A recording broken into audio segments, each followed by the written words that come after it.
Conversations across time.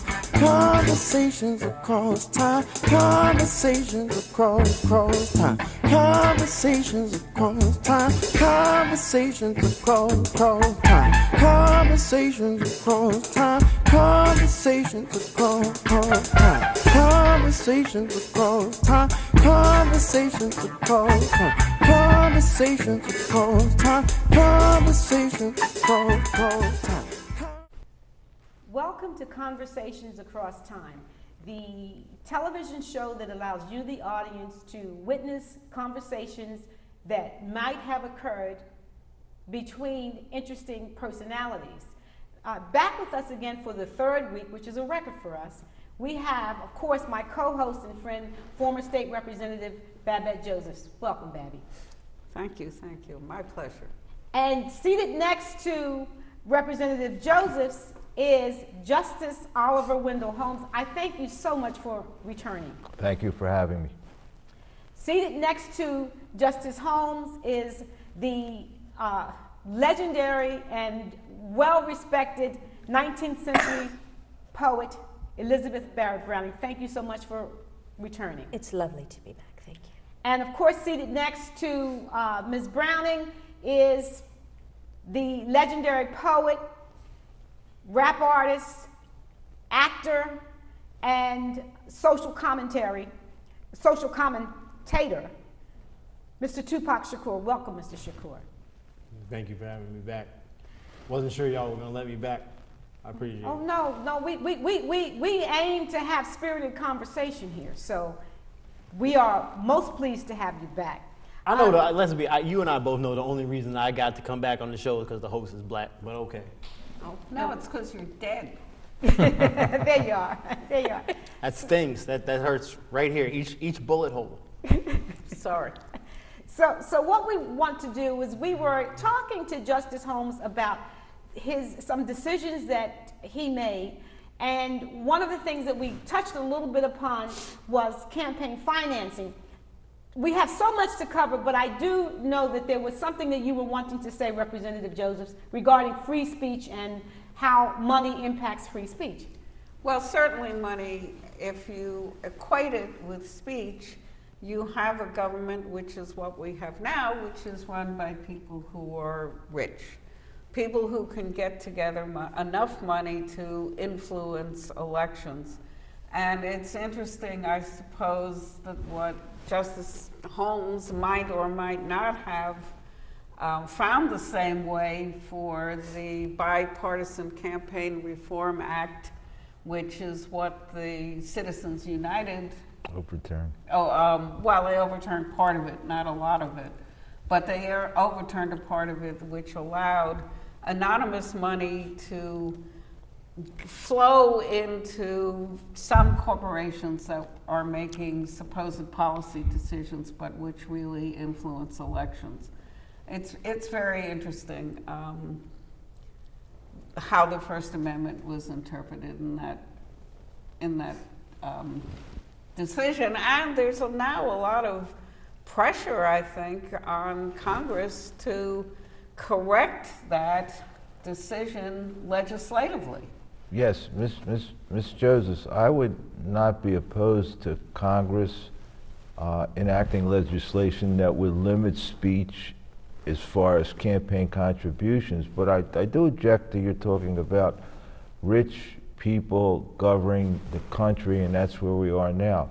The fact is that if in the evolutionary process, rich people rise to the top and become leaders and movers and shakers, that's perfectly all right. There's nothing wrong with that. And spoken by someone who comes from a class like that, of course. And spoken by someone who, let's, because there's a topic that we must get to tonight, and I want to talk a little bit about eugenics. I want to talk about a decision that you made, Justice Holmes, in 1924, I believe. And this decision had to do with a young woman who was 24. She wasn't 24. She was I believe 18, and she was committed to the State Institute. I'm looking for my notes on this. but she was committed to the State Institute for Epileptics and the feeble-minded. Feeble-minded in Virginia. In Virginia. And you know, of course, the case that I'm speaking of Yes. is Buck versus Bell. Yes.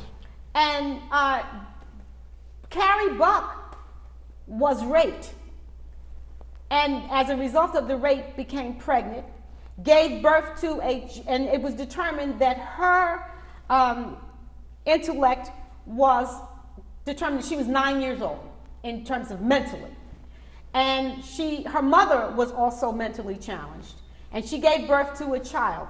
And you made a statement which essentially, and I'm paraphrasing here, said that if we could call on the best of our society to fight, to give their lives in war to fight for this country, then certainly we had the right to call upon the feeble-minded who actually sapped the strength of this country to be sterilized.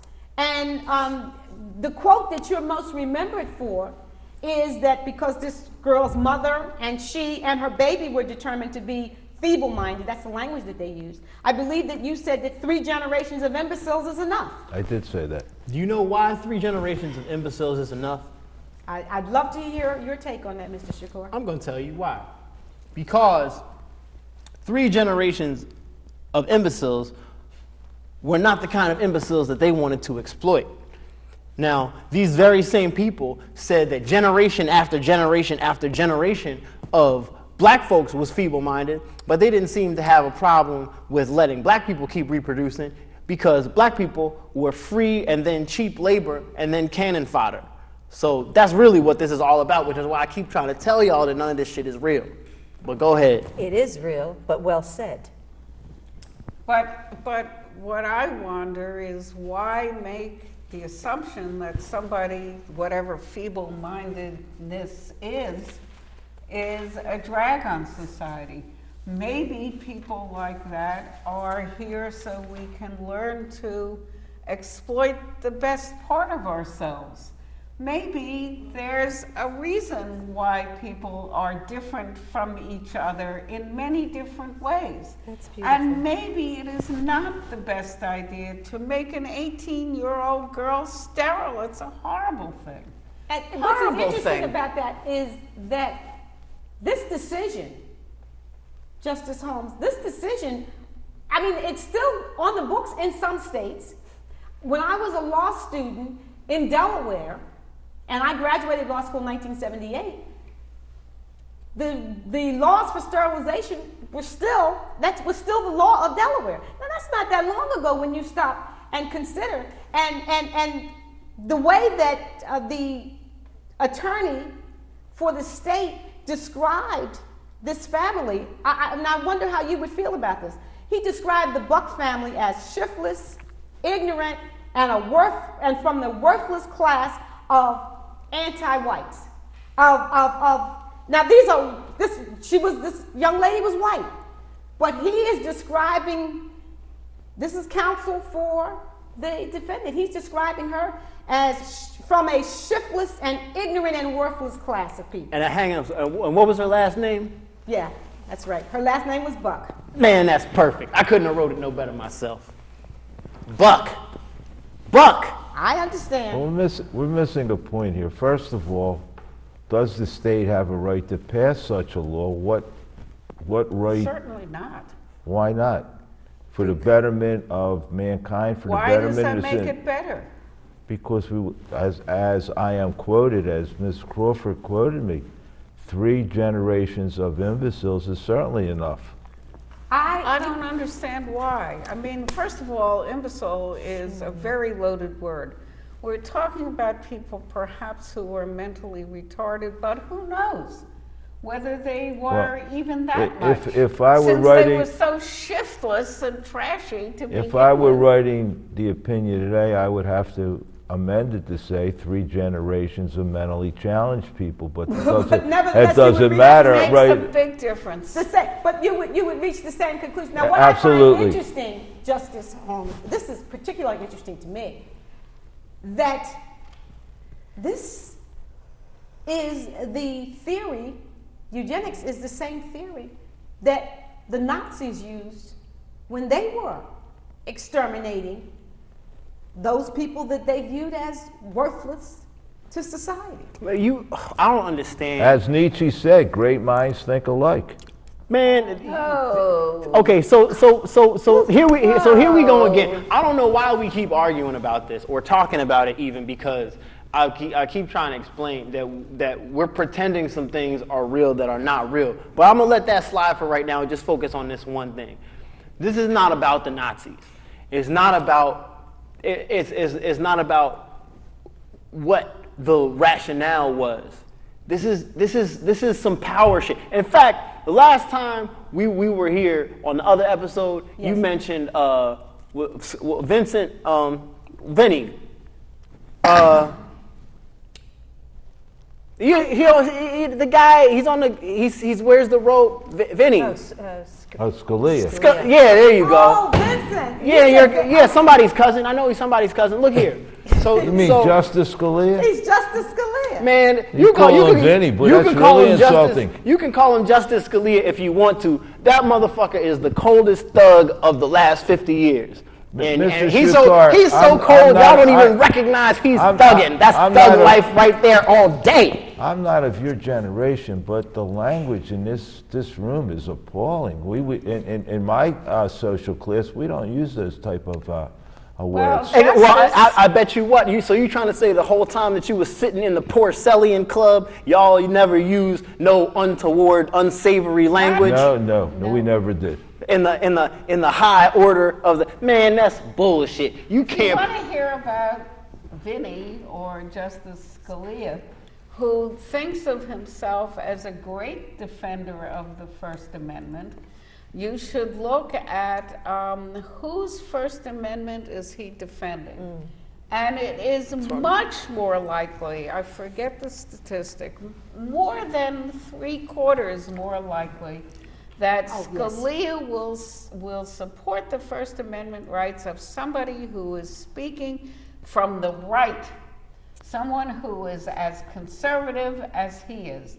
When you're speaking from the left, Justice Scalia is not so interested in your First Amendment rights. And with that, And I don't know whether that was Justice Holmes' problem too, but I think it might have been. it very well might have been. And what we're going to do now is we're going to take a break and we're going to come back, because when you start bringing up Justice Scalia and Uncle Clarence Thomas, I really You said that, think not me. I really think we need to talk about that. So please stay tuned, come back, and hear the rest of this very controversial conversation across time. Thank you. So here I am, waiting for a bus on a street corner when my friend Vivian drives by in a car and says, "Babette, I want you. I need you." So I thought, sure, and I had a card with me, my business card. I gave it to her, and I thought, I probably won't hear from Vivian again for a while, but right away she emailed me, she called me, and now I'm doing her concept, which is really, really interesting.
during the break, I was chastised very gently for my reference to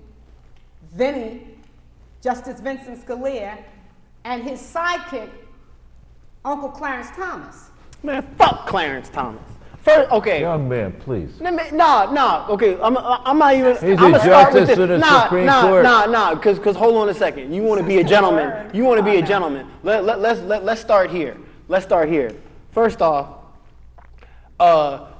everybody knows that there were allegations that Clarence Thomas made inappropriate advances toward a member of his staff, and me, myself, personally, I think that motherfucker did it, and rape is wrong, and you don't get to do that shit. If a woman ain't trying to kick it to you, you need to leave that bitch alone and move on, find yourself some woman who is genuinely interested in spending some quality time with you if you want to have adult time. That's what you need to do. So fuck him. I don't believe in raping women. That shit is bullshit and it's state violence. And it's I agree. I agree. And Mr. Shakur, you may have said it in much more colorful language than I would have articulated it, but certainly the sentiment is there. And I think that the use of raw language to discuss Uncle Thomas is definitely appropriate. I feel very strongly about the fact that he's sitting in the Thurgood Marshall seat. It bothers me. It bothers me when this man was confirmed against all of the allegations and testimony. I believed Anita. I believed Anita Hill. I believed her too. Because who the fuck gonna make up some shit like that? Is that some? Well, this we is can this thank the late Arlen Specter for mishandling that entire. Man, fuck Arlen Specter too. They're all dead. It's all right. But you know, I mean, and I thought that it was a shame for someone who I respected, and that was Arlen Specter, to be known now and only remembered by me for what he did in that case. It's very sad. But let us get back to the notion of eugenics, because Justice Holmes, we know that you wrote as much as you did because you had a very heightened opinion of yourself, and you did have a good, you had a good mastery of the English language. Unlike, very much like Mr. Scalia, Justice Scalia. I think that when I see this man, he so much reminds me of an arrogant, puffed up shell of a man who has allowed himself to be condescending to everyone else that he serves with. I think he thinks he's smarter than the rest of the world. Oh, he does.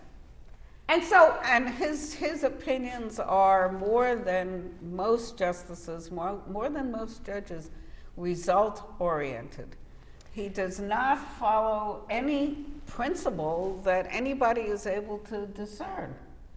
If he likes, for instance, if he likes the speech, he invokes the First Amendment. If he doesn't like the speech, he doesn't. That's no way for justice to act. Browning, you as a poet, I mean, do you have, I just tend to think of writers as having some love for the First Amendment. Even though you're not a subject of the United States, the fact is, free speech. It affects all of us. Yes. One of the things I would like to point out is that the dear Justice was not known necessarily for all of the wonderful things he wrote, but by the amount. It was quantity, not quality necessarily, in my thinking. So you basically trying to say that he wrote a whole bunch of opinions, but they were real short, so they don't count? I'm saying that they don't count in my world. I mean, he wrote 873 opinions. Many of my opinions are still used as precedent in the court today. That means nothing to me, sir. But some of them that finally aren't are these eugenic ones. And almost every state in the country had a eugenics law after you allowed that and made that, I have to say, imbecilic statement about imbeciles. Man, they still, I keep trying to tell y'all acting like eugenics is over. Man, you go to any ghetto in America, eugenics ain't stopped. Well, okay, so let me ask you this. It's no longer official government policy. No, it's absolutely official government policy, and I'm gonna tell you why. So you take these people, right, who got a history, a legacy of being uneducated, not because they didn't want to learn, but because they would be killed for learning. Okay, so you start there, and then you throw all of these people together in this one little confined area, and if they try to leave, then you arrest them or you beat them. So now that they don't leave, and now that they can't leave, and now that they don't know anything, right? So then you put them in these schools, and then the schools are underfunded. They're underfunded, they don't have enough teachers, they got too many students, the teachers are scared, and there's plenty of guns available in the community, but it ain't no books because all the books are hand-me-down books, and then the books are falling apart. And then you take all of these same people, and then you make laws so that all the things that they do are punished more than all the same laws that the white people are breaking in a different way. Right. And then you're going to tell me that all of that, with the disparities in the sentencing for powder cocaine and crack cocaine, and the disparities between the educational system, and then the disparities between the freedom of movement. But you're saying it's not official government policy, and all of those are official policies, and that's eugenics. But that's eugenics, though. And we agree, at least I do. I understand the point that you're making. I would call that it's the new racism or Jim Crow classism, law. But how is it not eugenics? How is it not eugenics? Oh, wait. It is. If we used eugenics and we followed the principle of 3 generations, maybe we would have less of a population that was not sufficiently educated, not sufficiently trained, and therefore society would be better. It's a survival of the fittest. Cheap labor come from? This shit ain't for survival of the fittest, it's survival of the well-positioned. You know what Well, why are they well positioned? Because they're more fit. That's social Darwinism. So you think that you got into it? I want to say this because this is interesting. Whose show is this anyway? No, this is social Darwinism, which is exactly where eugenics comes from. Exactly. That's how.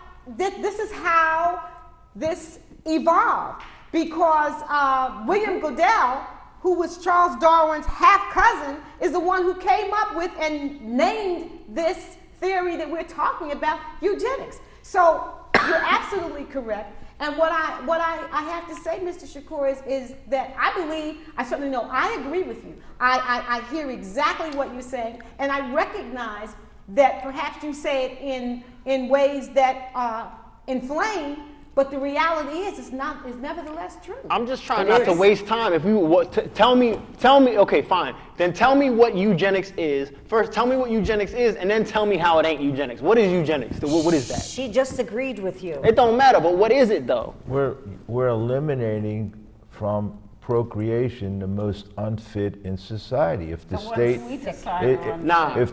if the people of the state and the state legislators decide they're unfit, then it makes society better. And we all benefit from a more productive and more humane society that way. And what I hear, this is incredulous. Young people and deprive them of the right to have children. That's but you know humane. what Representative Joseph, here's what he's saying. Here's what's happening. Eugenics might not be happening in policy, but it is happening in practice. I agree. And simply because if you have these disparities in sentencing, if you have so much of the African American population incarcerated, if you have those that are not incarcerated, null and voided by some other things, by drug abuse, all of the things that are visited upon that community, in effect, you may not have a policy of eugenics, but you certainly do have the practical effects of eugenics. I agree. But why are we even talking about drug abuse? She just agreed with you. I'm changing the topic. Give me that. Change the topic. Damn. I thought you were against So violence. that ain't violence. She hit me with the fan. I'm preventing her from causing more violence. What I'm doing is the greatest good for the greatest number, especially the greatest number that includes my hands and arms. So now look here. What I'm trying to tell you, if you will understand, is this. You want to talk about drug abuse now. How is it abuse? Just because you not high? Is that why you mad? Because as far as I know, the people who's abusing drugs, they ain't hardly ever causing no problems till they run out. And then if the drugs wasn't priced so high because they're illegal, they wouldn't be running out. Do you know? Hold on, because this is easy. This is too easy. Can we talk about prescription drugs? Can we throw in all of the people who are addicted to prescription drugs? Let's talk about, if we're going to talk about the people who are addicted to prescription drugs, let's talk about the people who are addicted to prescription drugs only because the drug that would actually help them is illegal. Now, this is what I'm trying to tell you, because none of this shit is real. It's not about whether it's right or wrong. People want to talk about drugs like drugs is bad. Drugs ain't never hurt nobody by themselves. What hurts people is the situation that they in where they need the drugs. So if you done had all of your friends get shot and you didn't see it happen, That's okay? ridiculous. If you didn't see, fuck that. Ridiculous. If you didn't see all your friends get shot, Yes. you know what they call that? If you go to a doctor, they call that post-traumatic stress disorder. Okay? Yes. Now, you know what normally what is normally prescribed for post-traumatic stress disorder? Opiates, I imagine. Nah, they give you antidepressants to stop you from killing yourself. Now, let me ask you. No, I'm almost done. Let me ask you one question.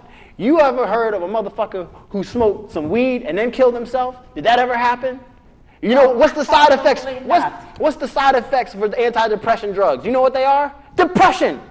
And suicidal thoughts. There are a lot of other drugs you were talking about with cocaine and crack and all of these other things. And I want to do this. This is interesting because we find ourselves really close to the end of this show. However, I believe that your fellow poet, Miss Elizabeth Barrett Browning, actually self-medicated with laudanum. Yes. And laudanum today is called what? Opium. Isn't it opium? Laudanum is, in fact, it's an opiate. Man, It's everybody know all them 18th century poets was getting high. How you think, what's the, who? I was ill. Not any different, I might add, from you. This nigga, I get high, stay high. I gotta do what I gotta do, man. But I'm saying to you that we talk about the similarities that I spoke about earlier. I spoke maybe 2 shows ago. We were talking about the similarities between the two of you, and the fact is that you both used drugs. You both self-medicated so that you could escape from weed ain't no the horrors drug. of your life. Weed ain't no drug. That's a plant. Okay. Is that all you do is weed?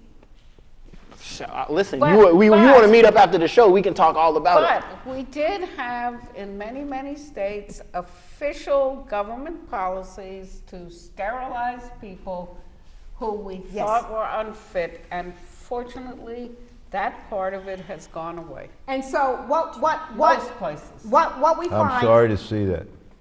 I'm sure you are. I'm sure you're sorry to see that, Justice Holmes. These past 2 weeks have been the most exciting conversations across time we've had thus far. I have so much enjoyed the wit and the artistry from you, Miss Browning, and from you, Mr. Shakur. It's been wonderful. And of course, I so much like to see the relics of a bygone era with your notion of superiority. And actually, you're not a relic because Scalia and your friend, the uncle. And your friend, Uncle Thomas, embody the notion of superiority that you, in fact, wrote 873 opinions for the Supreme Court to support.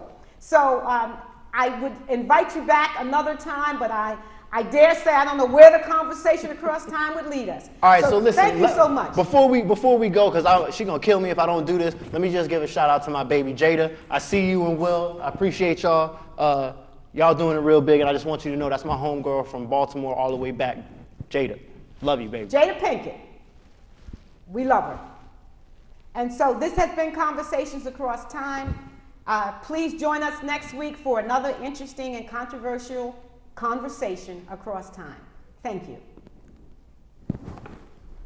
Conversations across time, conversations across time, conversations across time, conversations across time, conversations across time, conversations across time, conversations across time, conversations across time, conversations across time, conversations across time, conversations across time.